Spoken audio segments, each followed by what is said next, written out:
ইতিহাসের পাতা উল্টালে আমরা দেখতে পাই অসংখ্য যুদ্ধ, সাম্রাজ্যের উত্থান আর পতনের গল্প। কিন্তু অটোমান বা উসমানীয় সাম্রাজ্যের ইতিহাস কেবল তলোয়ারের ঝনঝনানি আর বিজয়ের গল্পে সীমাবদ্ধ নয়। এই বিশাল সাম্রাজ্যের একেবারে হৃৎপিণ্ডে ছিল এমন একটি জায়গা যা শতাব্দীর পর শতাব্দী ধরে পুরো বিশ্বের কাছে এক বিরাট রহস্য হয়ে আছে। জায়গাটির নাম হারেম।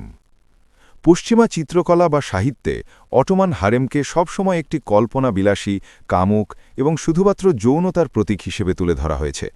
তারা ভেবেছে হারেম হলো এমন এক জায়গা যেখানে শত শত সুন্দরী নারী কেবল সুলতানের মনোরঞ্জনের জন্য অপেক্ষা করত। কিন্তু ইতিহাস সাক্ষী, বাস্তবতা ছিল এর চেয়ে সম্পূর্ণ আলাদা। তোপকাপি প্রাসাদের এই সুরক্ষিত অন্দরমহলটি শুধু সুলতানের ব্যক্তিগত আবাসস্থলই ছিল না, এটি ছিল অটোমান সাম্রাজ্যের রাজনীতির এক অদৃশ্য স্নায়ুকেন্দ্র। এটি ছিল ক্ষমতার ভারসাম্য, কঠোর শৃঙ্খলা, শিক্ষা এবং নারীদের এক অনন্য সাম্রাজ্য। আর এই হারেমেরই একজন সাধারণ দাসী থেকে নিজের বুদ্ধি, রূপ আর কূটনীতির জোরে অটোমান ইতিহাসের সবচেয়ে ক্ষমতাভর নারীতে পরিণত হয়েছিলেন আলেকজান্ড্রা লিসোস্কো, যাকে বিশ্ব আজ হুররাম সুলতান নামে চেনে। আজ আমরা প্রবেশ করব তোপকাপি প্রাসাদের সেই নিষিদ্ধ দরজার ওপারে। জানব হারেমের আসল জীবনযাত্রা, রাজপরিবারের অন্দরমহলের রোমহর্ষক গল্প এবং হুররাম সুলতানের উত্থানের অবিশ্বাস্য কাহিনী। আরবি শব্দ হারাম থেকে হারেম শব্দটির উৎপত্তি, যার অর্থ নিষিদ্ধ বা পবিত্র। এটি ছিল প্রাসাদের এমন একটি অংশ যেখানে সুলতান এবং কিছু নির্দিষ্ট খোঁজা বা ইউনাক ছাড়া অন্য কোনো প্রাপ্তবয়স্ক পুরুষের প্রবেশ সম্পূর্ণ নিষিদ্ধ ছিল। কিন্তু হারেম আসলে কি ছিল?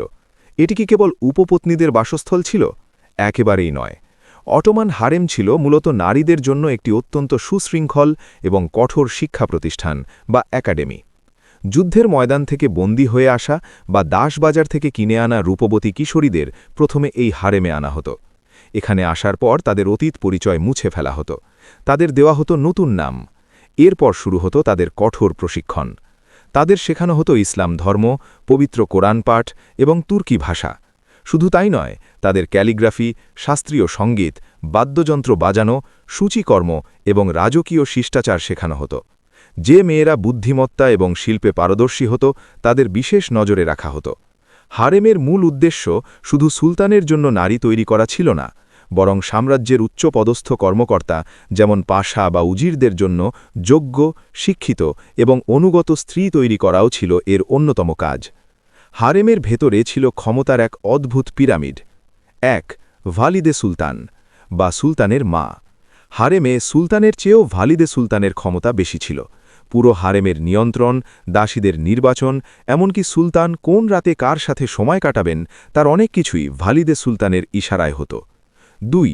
কাদিন বা স্ত্রীগণ। ভালিদে সুলতানের ঠিক নিচেই ছিল সুলতানের স্ত্রীদের অবস্থান। যে দাসীরা সুলতানের সন্তানের জন্ম দিতেন, বিশেষ করে পুত্র সন্তান, তারা কাদিন বা হাসেকি সুলতান উপাধি পেতেন। ৩.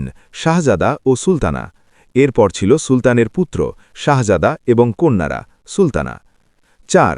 কালফা ও কারিয়ে। একদম নিচে ছিল সাধারণ দাসী বা উপপত্নীরা, যাদের বলা হতো কারিয়ে। এদের মধ্যে যারা অভিজ্ঞ এবং অন্যদের শিক্ষিকা ছিলেন তাদের বলা হতো কালফা। এই বিশাল সাম্রাজ্যের নিরাপত্তা নিশ্চিত করত কারা? হারেম পাহারার দায়িত্বে থাকতেন আফ্রিকান কৃষ্ণকায় খোঁজা বা ইউনাকরা। এদের প্রধানকে বলা হতো কিজলার আগাশি। অটোমান সাম্রাজ্যে গ্র্যান্ড উজিরের পর এই কিজলার আগাশি ছিলেন অন্যতম প্রভাবশালী ব্যক্তি, কারণ সুলতান এবং হারেমের নারীদের মধ্যে যোগাযোগের প্রধান মাধ্যম ছিলেন তিনি। বাইরে থেকে দেখলে হারেমকে এক স্বপ্নের প্রাসাদ মনে হতে পারে। সুন্দর কারুকাজ করা দেওয়াল, বিশাল হামাম, রেশমি পোশাক, কফি পানের আড্ডা এবং বিলাসবহুল জীবনযাপন। কিন্তু এই সোনার খাঁচার ভেতরের জীবন ছিল অত্যন্ত কঠিন এবং মানসিক চাপে ভরপুর। হারেমের ভেতরে প্রতিদিন চলত স্নায়ুযুদ্ধ। এক দাসী অন্য দাসীর বিরুদ্ধে, এক স্ত্রী অন্য স্ত্রীর বিরুদ্ধে নিরন্তর ষড়যন্ত্রে লিপ্ত থাকতেন। কিন্তু কেন এই নারীরা একে অপরের শত্রু হতেন? এর পেছনের কারণটি লুকিয়ে আছে অটোমান সাম্রাজ্যের এক নিষ্ঠুর আইনের মধ্যে। সুলতান দ্বিতীয় মেহমাদ, যিনি কনস্ট্যান্টিনোপল জয় করেছিলেন, একটি আইন প্রণয়ন করেছিলেন, যাকে বলা হয় ভ্রাতৃহত্যা আইন বা ল অফ ফ্র্যাট্রিসাইড। এই আইন অনুযায়ী সিংহাসন নিয়ে গৃহযুদ্ধ এড়াতে নতুন সুলতান সিংহাসনে বসার পর তার অন্য সৎ ভাইদের মৃত্যুদণ্ড দিতে পারতেন। কল্পনা করুন সেই মায়েদের কথা। প্রত্যেক মায়ের জীবনের একটাই লক্ষ্য ছিল সুলতানের প্রিয় ভাজন হওয়া এবং নিজের পুত্রকে পরবর্তী সুলতান হিসেবে সিংহাসনে বসানো। কারণ তার ছেলে সুলতান না হতে পারলে নতুন সুলতান তার ছেলেকে হত্যা করবে। এটি ছিল আক্ষরিক অর্থেই সার্ভাইভাল অব দ্য ফিটেস্ট বা টিকে থাকার এক মরণপণ লড়াই। তবে এর মাঝেও ছিল ভালোবাসা, বিরহ আর কবিতা। অটোমান সুলতানরা শিল্পমনা ছিলেন। তারা তাদের প্রিয়তমা স্ত্রীদের জন্য কবিতা লিখতেন, বহুমূল্য গহনা বানাতেন। আর এই প্রেম, রাজনীতি ও ষড়যন্ত্রের ইতিহাসে সবচেয়ে বড় চমক নিয়ে এসেছিলেন এক সাধারণ রাশিয়ান দাসী হুররাম। সাল 1520। সুলতান প্রথম সুলেমান সিংহাসনে বসেন। তিনি ইতিহাসে সুলেমান দ্য ম্যাগনিফিসেন্ট বা কানুনি সুলেমান নামে পরিচিত। তার রাজত্বকালেই অটোমান সাম্রাজ্য তার স্বর্ণযুগে প্রবেশ করে।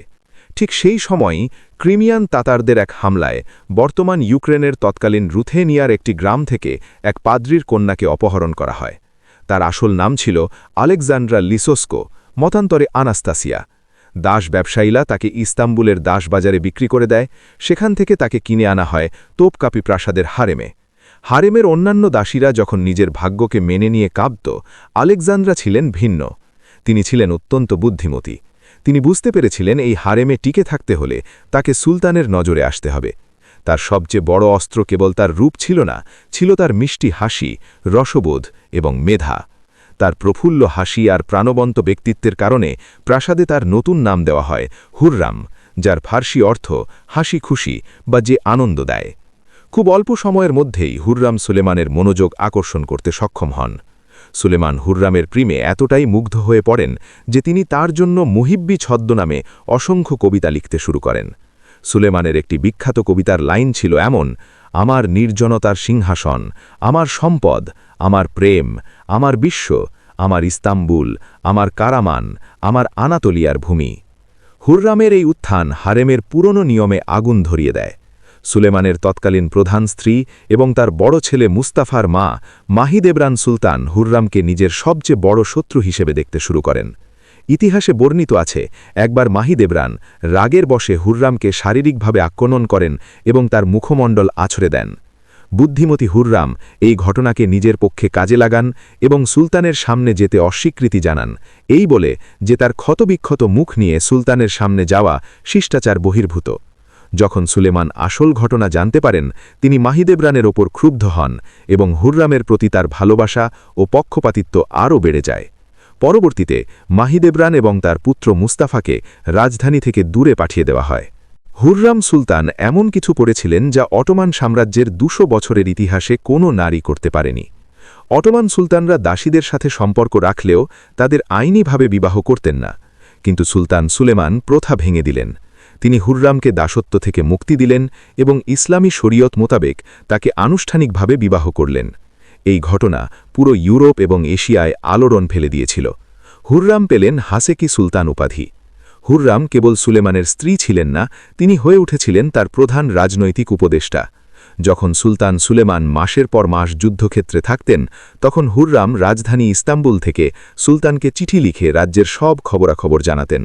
তার কূটনীতিক জ্ঞান এতটাই প্রখর ছিল যে তিনি পোল্যান্ডের রাজা সিগিজমুন্ডের সাথে অটোমানদের শান্তি চুক্তি বজায় রাখার জন্য ব্যক্তিগতভাবে চিঠি ও উপহার আদান প্রদান করেছিলেন। হুররাম প্রাসাদের বাইরেও নিজের প্রভাব বিস্তার করেছিলেন।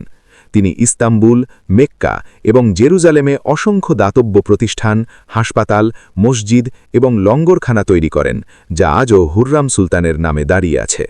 হুররামের এই উত্থানকে অটোমান ইতিহাসে বলা হয় কাদিনলার সালতানাতি বা নারীদের সালতানাত। এরপর থেকে প্রায় 100 বছর ধরে অটোমান সাম্রাজ্যে নারীরা পর্দার আড়াল থেকে রাষ্ট্র পরিচালনায় ব্যাপক ভূমিকা রেখেছিলেন। অটোমান হারেম কোনো রূপকাথার রাজ্য ছিল না, এটি ছিল মেধা, টিকে থাকার সংগ্রাম আর ক্ষমতার এক বাস্তব রণাঙ্গন। পশ্চিমা বিশ্ব যাকে কেবল উপপত্নীদের আড্ডাখানা হিসেবে ভেবেছে, বাস্তবতা হল এটি ছিল এমন এক প্রতিষ্ঠান যা সাম্রাজ্যের ভারসাম্য বজায় রাখত। আর এই হারেমেরই অন্ধকারে হারিয়ে যাওয়া এক সাধারণ ইউক্রেনীয় দাসী থেকে অটোমান সাম্রাজ্যের মুকুটাহীন সম্রাজ্ঞী হয়ে উঠেছিলেন হুররাম। তার মেধা, তার প্রেম এবং তার কৌশল অটোমান সাম্রাজ্যের গতিপথ চিরতরে বদলে দিয়েছিল। হারেমের এই রহস্যময় অন্দরমহল আজও তোপকাপি প্রাসাদে নীরব দাঁড়িয়ে আছে। এর দেওয়ালগুলো আজও হয়তো ফিসফিস করে বলে যায় অসংখ্য নারীর চাপা কান্না, ষড়যন্ত্র আর হুররাম সুলেমানের অমর প্রেমের গল্প। ইতিহাসের এমন আরও অজানা এবং রোমাঞ্চকর গল্প জানতে আমাদের সাথেই থাকুন। আজকের মতো বিদায় নিচ্ছি, ভালো থাকবেন।